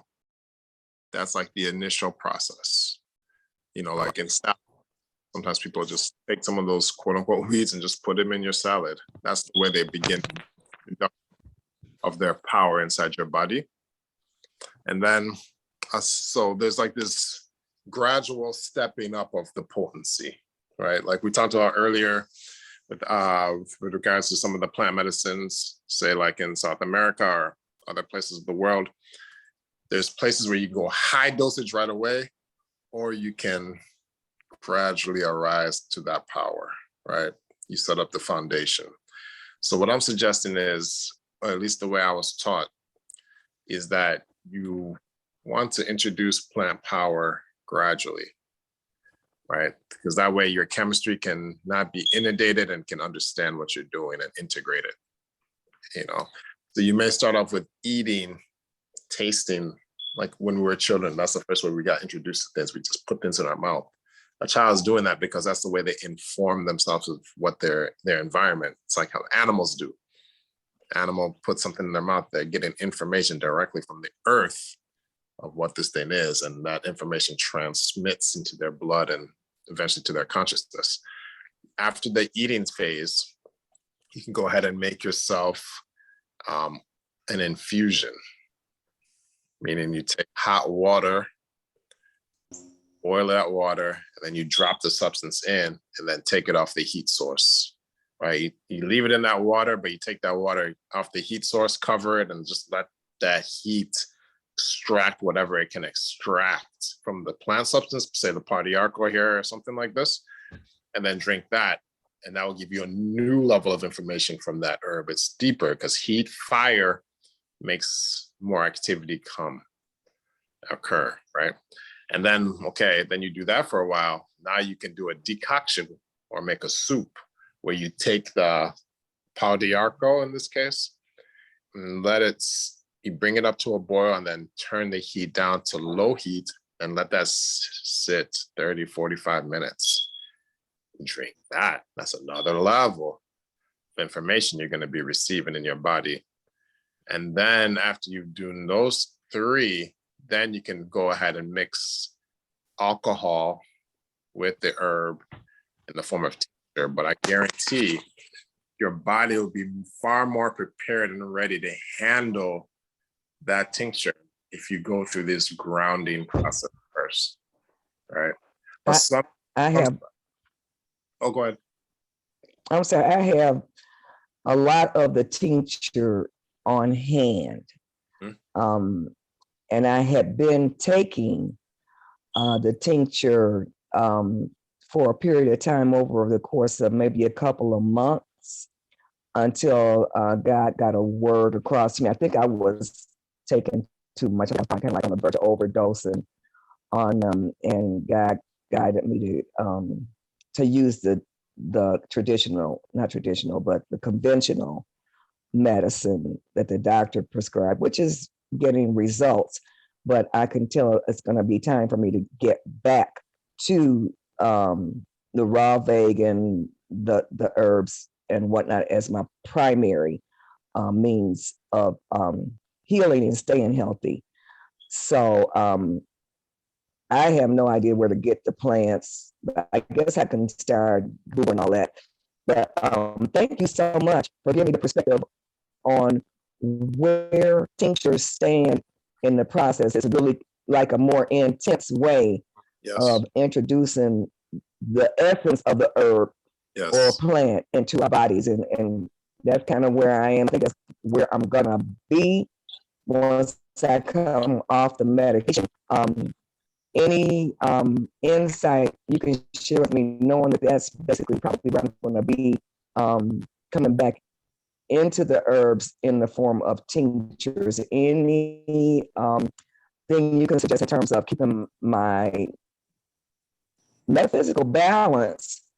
I'm going to be doing my diet consists of a morning fruit smoothie, afternoon base smoothie, and an evening salad. Being done eating probably by 6 with the I will probably eat them before I take the fruit smoothie in the morning. I'll probably have a dose of some of the tinctures, probably have a dose of some of the tinctures or supplements between morning and noon, and probably have some of the supplements between noon and evening, and then probably nighttime dose of tinctures or supplements. So that's probably the reality of where I'm going to be. Any insight on? I know plenty of water is going to be absolutely essential. Essential. I am drinking steam distilled water, about a gallon a day. When I'm this medicine kind of has me a little bit off balance to that. But any other suggestions on things to keep myself in alignment as I should be? Thank you for sharing. Regimen. Thank you for sharing. So first thing I want to say is I really appreciate you, just being vulnerable and sharing in the manner that you are. It's very beautiful to see. And I know that you are seeking health, and health will surely be your lot. Thank you. Secondly, so as a medical priest, this is my domain, exactly what you're talking about. And I'd really like to take this conversation offline, and you can contact me directly with health issues, because cancer is just a label. Yes. It shows different ways in different people. You have to know what organs the cancer is arising from before you learn how to address it. The Westerners just throw everything, a shotgun remedy at everything. They think it's a one-size-fits-all remedy. That's incorrect. Some people's cancer starts from we're going back to the 5 elements. Some comes from their heart, some comes from their liver, some comes from their kidney, some comes from their spleen, some comes from their lungs. You have to understand where it's coming from. We have techniques that shows where it's coming from. And then when you understand where, then you address it. You see. I'm sorry, did you say the 5th one was loss? Lungs. I'm sorry. Yeah, so we have to first determine what what opened the door for the cancer to come in, and then we address that organ system and that profile, and then we go ahead and do the rest of the work. But we have to first have the diagnosis, assess where is this coming from. And then when you understand, say if it's from the lungs, then we have to inspect, okay, how's my breathing? Or that's physically, how's my releasing of waste? Because the lungs pairs large intestine, the colon. So am I able to release, maybe we have to open the outlets of your ability to defecate or to sweat. So then there's herbs to help you to poop. There's herbs that help you to sweat. There's herbs that help you to urinate. So maybe it's a waste problem, a waste buildup that's causing the cancer, right? We have to move intelligent. We can't just throw anything at the thing. So I would suggest anybody on this call, if you're looking for this perspective of healing from back home, yeah, you can definitely reach out to me. There's some way I'm sure we can email people on this call my contact. I can put something in the chat. I'll put my number in the chat. Thank you. Are you still doing your classes? I'm still doing classes every Tuesday and Thursday. Thank you for sharing that. I probably would have loved without sharing. If anybody's interested in just continuing this dialogue on a bi-weekly basis, Tuesdays and Thursdays, I offer health classes, $15 a piece, but I think you'll find it very beneficial in so many ways when we get into, I put my number in the chat. So that's 202-403-7795. You can copy that down or take a screenshot or whatever. Thank you. Yeah, and on that, I just want to inform everybody that if you go over to the chat area, down at the bottom where you type in on those three dots, if you hit on that dot, it'll say save chat. And yeah, really? And then so it'll come to your email. Where the three dots? Oh, I see them. Yep. I don't see them. Right at the bottom where you're going to type in whatever your message is, go to the right. And there's something in a face, smiley face, and then the three dots. If you hit on that, it says save chat. I don't mind. Didn't know that either. Mind. That's nice. Participant can chat with, okay. So yeah, yeah. Yeah, I don't have that. Save chat, I got it. Okay, and then also this conversation is in the archives on the website. It would be under Mama Ayaba's picture for Wednesday. Cool. And cool. It'll be there all the time. Where are you? You're in Hawaii? Yeah, right now I'm in Maryland. I'm gonna be in Maryland for 2 weeks. And then I'm going to be in Oregon probably for a couple of days, and I'm going back to Kauai. But I have my classes we used to have them over Zoom. Now it's a format called Jitsi. So let me put if anyone's interested in my classes, take classes or communicate, let me give my email too, if you don't mind. Mm-hmm. Please. And if you send me an email, one, it will establish that this person is serious, that they want to keep a relationship with me. And then I'll send you where I do events, because I'm doing a workshop in Maryland. If anyone's in the DMV area, do you see my email that just popped up? Yes. Yes. Okay. So send me an email and just say, hey, send me the class information. I'm doing a workshop on elemental water magic the 11th of June at 11 a.m. in Maryland, very close to a health store called Glut. And for your tea or your products, is there a website where we can purchase those? Or yeah, I have tea that I sell and give to the community. I don't quite have a website because I pretty much deal on a one-on-one basis. Mm-hmm. Meaning, like, if you have an issue, you give it, and then I'll have a tea produced and sent your way. I'll package it up and just send it to you. But it's customized tea. It's tailor-made for your body, your spirit. Because we all that in Oh, yeah. So it's Okay. everything's customized, tailor-made. Well, I want some more customized tailor-made oil that you gave me for my heart and whatever else it was for. Okay. I'll talk to you later. Can I share? I can't hold this no longer. Yes. I been in your class before. I remember you. You remember me? Yes. You gave me my reading and my Yep. name. Well, Yes. it was clarifying on my name. Yes. And I kept feeling, I said, I know this brother. Ayaba took me to him. We went to your Qigong class in the morning. It was a full day. This the brother here. Let me tell you. Oh, we can see that. Yes. Wonderful. Let me share one more thing. Let me share one more quick thing. Recognizing and reminding ourselves of the power of our words. You might have heard me say cancer. I actually call it cancer. Just want to make that point. Sir. Cancer. I like that. I like that. I want to say something. Go ahead. No, you go. No, I was thinking if there's any more questions or comments. I just wanted to see if there was any more questions or comments. You can go ahead, Mama. I just want to just make a comment about intention. When I was years ago, when I was married to my high school sweetheart, he asked me, how come you know so much stuff?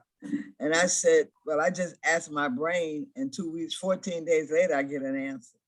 So, and I said, I don't know how it happens, but it was just, and that was in relationship to what you were saying about intention. And I just wanted to throw that in there. Ask your brain, it knows everything. It's the God in you. Look, you knew the answer before you asked the question on the real tip. That's right too. Right. It's in you. See that? Yes, So it's in us. The pathway for getting that which is in you to come out, you have to go into that brain, right? And the breathing techniques, if you're feeding the brain and everything y'all mentioned earlier, some of y'all felt like an orbitry was here. Some of y'all felt that cleansing action. Some of you felt tingling in your digits, which means the nervous system, which is connected to the brain, is active. All of this is the brain highway. Breathing is the first thing that we all agreed we did when we were on this earth, right? We all agreed we breathed, we took a breath, and hopefully you exhale too. Like I think Bill Clinton said he just inhaled, but he never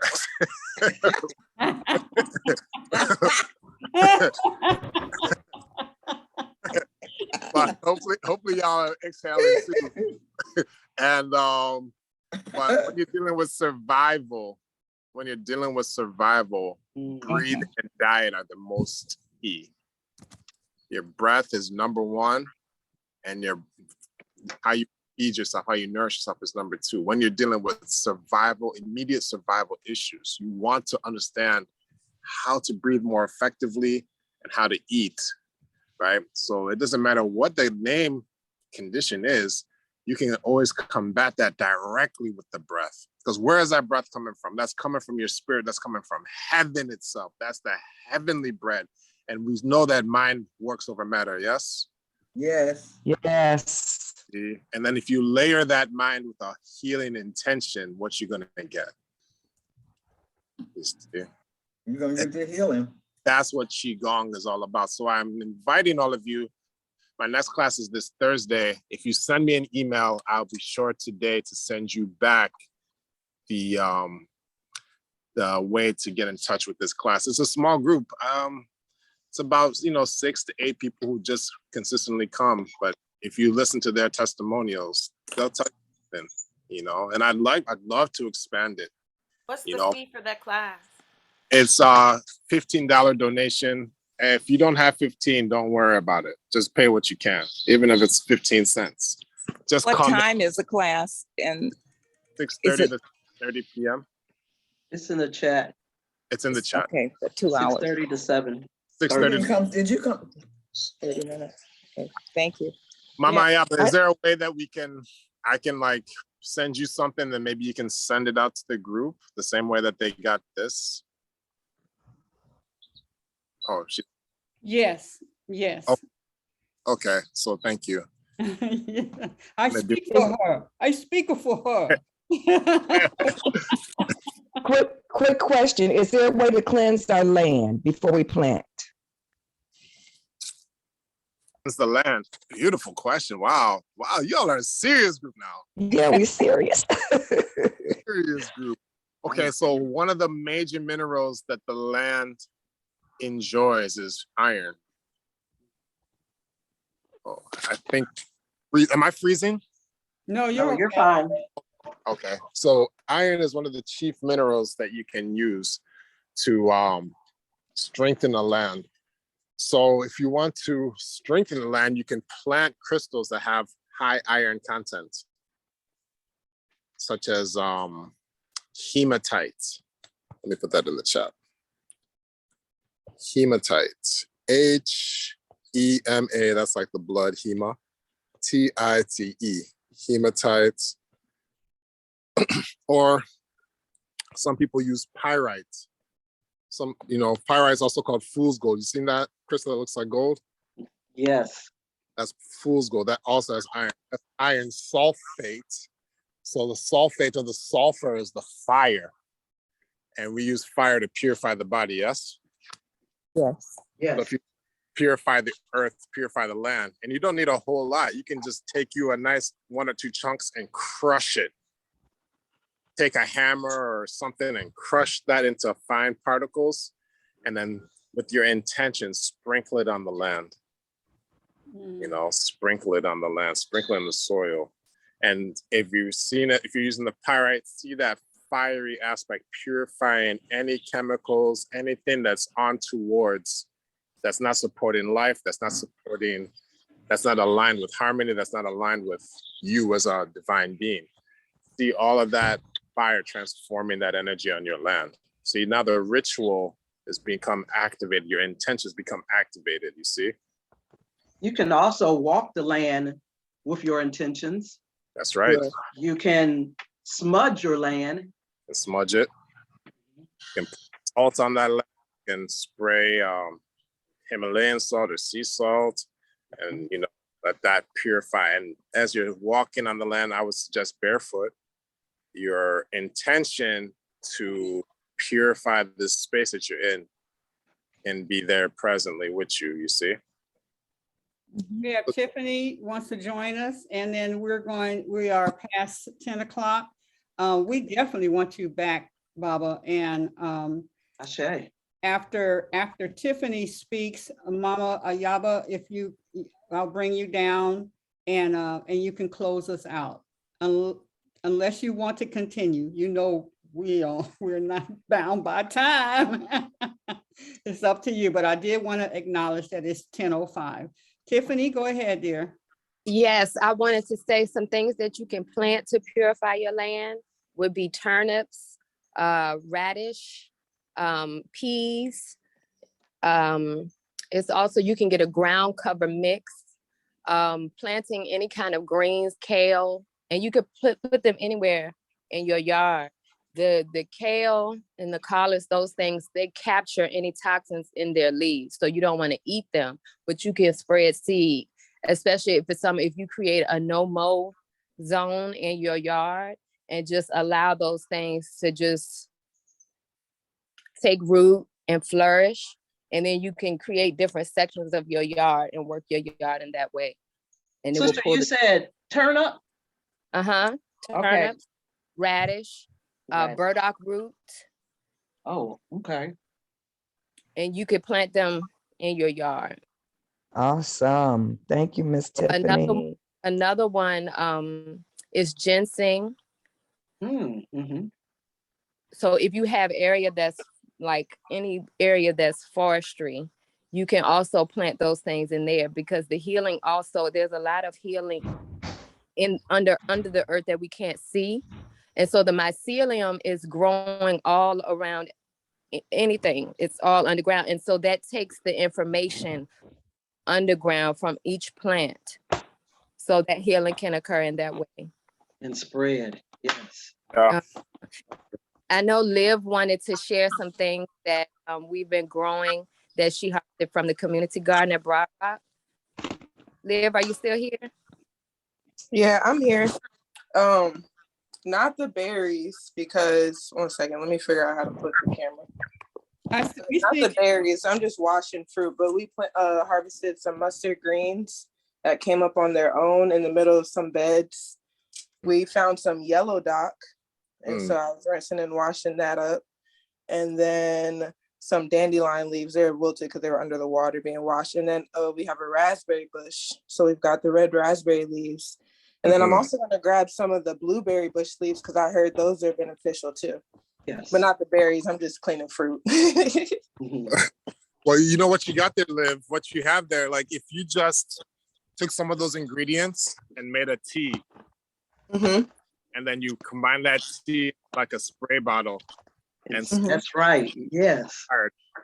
Oh, that would be a spray it where? Just spray it around. You know, for the person who asked about cleansing the land. You could just take the leaves, take the weeds, quote unquote, the herbs that are growing in your yard, make a tea of them, and then return that to the earth like rain. Awesome. And the intention when it's raining down, what is raining down is purification. That's your intention. That's what. Awesome. This is how you take control. This is how you begin to dominate and conquer your domain again. Amen. We are not taught this when we're young. We got to get back to ourselves. We are too far away. Too far. Yes. Well, we're taking steps right now as we speak. These are Bob, some good steps. When can they get you out to Detroit? Whenever you just put the word out, and if you want me to come there, I could come African there. World Festival. Okay, you let me know. We want him. We want you to ourselves. Oh, that's right. We don't want you to all that wild wonderfulness. Yeah. We want I'm just trying to get him to the house. I'm trying to get him to the house. No, wait. The reason I ask is because so many of the sisters out there plant things in their yards. And they are very they've been doing this for a long time. I'm not in Detroit. I'm in where am I? I'm in Maryland, where you are right now. So see, I make you laugh, right? That's what it's all about. Laughter is healing too. Yes, it is. So that's why I asked. Maybe not right now, but at some point, would love for you to come there and work with the sisters. And you too, Regina. I'm gonna get you on one of my workshops here. So yes, Sister Regina. Yes. Absolutely. Even if you want to suddenly do something while I'm still on the land and the mainland, because I think I'll be returning to Kauai a little bit before the solstice. So you wanted to before that, and while I'm still here, I'm on the East Coast, so I'm not too far from Detroit. I could easily just hop a plane over to the D. Yeah. So I'm the event planner. Okay. Yes. Yeah, let's plan it. Yes. Let us know the day, Queen Adoni. Yes. We can have a workshop and have y'all moving and healing and meditating and chanting and have a ritual right then and leave Detroit with something powerful. And don't forget to keep on. Yeah, so do it, girl. Oh, I have a question, brother. When you were when I was in your class and you gave us this white, I don't know if it was bark or what it was, you told us to burn it or drink it. It started with a P. What was the name of that plant? It was a white. It was white or either pink. My daughter has something growing in her backyard, like all over the place. And it's not pansies. And I don't know what peony. Did you give us peonies? No, that's not a medicine I usually work with peonies. Well, maybe, I have peonies, but I usually don't burn peonies. I'm not sure, but if you have it, just show it to me. I'm gonna take a picture of it and send it to you. Because it must be for something. It wasn't there last year. See that. So now you have something to investigate and research and see what God is trying to alert you to. Yes, absolutely. Thank you. We haven't mentioned comfrey. Comfrey. The comfrey plant grows all over the place in Detroit. It's a very easy. So there might be lot of things that are broken in Detroit that needs repair. You think? Yes, And the yes. help, you know, the company trying to help with that reparation or repair. You okay? Yes. Beautiful. Well, Khalifa, you have something you want to ask? Khalifa, Yes. you have something you want to say? I was wondering what I can use for the baby's rash, like rash on their faces, or like I don't know what kind of rash it is. It might be an allergy reaction, or That'd be- sometimes they get heat rashes. Yeah.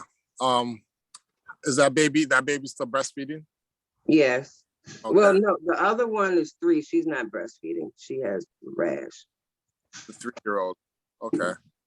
So rash is usually a response to the external plane, right? That's why it shows up on the external part of the body, the skin. Mm-hmm. Something in the environment that baby's uncomfortable with. It's heat, it's inflammation, something she's not able to cool off or resolve, and it's showing up on the skin as a sign. So that I would say let's just give me an email, give me a call, and let's talk about some things, and we can see. Okay. Yeah, But the rash is. I was definitely going to ask you because she's having a hard time with mucus as well. Like it's really yellow. I was gonna suggest there's just probably something in the diet, and if the mucus is yellow, that means that the yellow color means that there's heat in the body. That's what mucus buildup. Mm-hmm.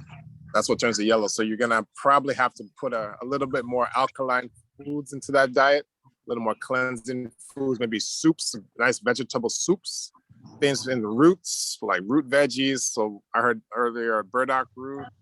But let's talk. Let's just give me a call so we can really nail down the specifics. Okay. Yeah. But that'd be the basic protocol. Thank you. You're welcome. before you lead us out, Mama Ayaba, Yes, I yes. just want to let everyone know that tomorrow, Nawili, is Thursday. Nawili has a special guest coming, and is she still here on here with us? But we have a special guest, and then Friday is Moa, and we're going to talk about your visions and dreams. I so appreciate, I'll let the host take you out, but Brother Baba, thank you so much. Yes, thank you. Thank you so much. And we will create something. Now, you said the solstice. When is the solstice? So I know how much time I got to pull it together. Okay, this solstice is June 21 through 24. June 21 through 24. Okay. Yeah. Well, yeah, okay. All right, we'll talk. Okay. I got a quick question. Mama Razia's dates for June. I don't know if that's a mix or something, but Well, Mama Razia, your Sister, Thursdays, is it? we start in June. Our program goes from June to the last of October, the backyard, and that's every Thursday. So we can make that Thursday our special Thursday. It won't conflict. Oh, and then the other thing, the 6:30 to 9 to 7:30, is that Eastern? Eastern Standard Time, yes. Okay, all right. Yeah. Okay, ladies, we really do need to close out. Mama? Okay, thank you. Thank you so much, brother, for heeding the call and coming to share with all of us sisters and queen mothers. So we look forward to as many as possible connecting with you after this is over. And I'm here in Maryland, so we're gonna hook up. Talk to you soon. Love you, love you, love you. They say breath is Love life you. and life is living. Hey. Ashe. All right, queen. Ashe. Let's hug Ashe. ourselves. hug ourselves, and Cheers. then let's hug the world. All right. Got it done. Peace. God bless you all. Thank Say goodbye.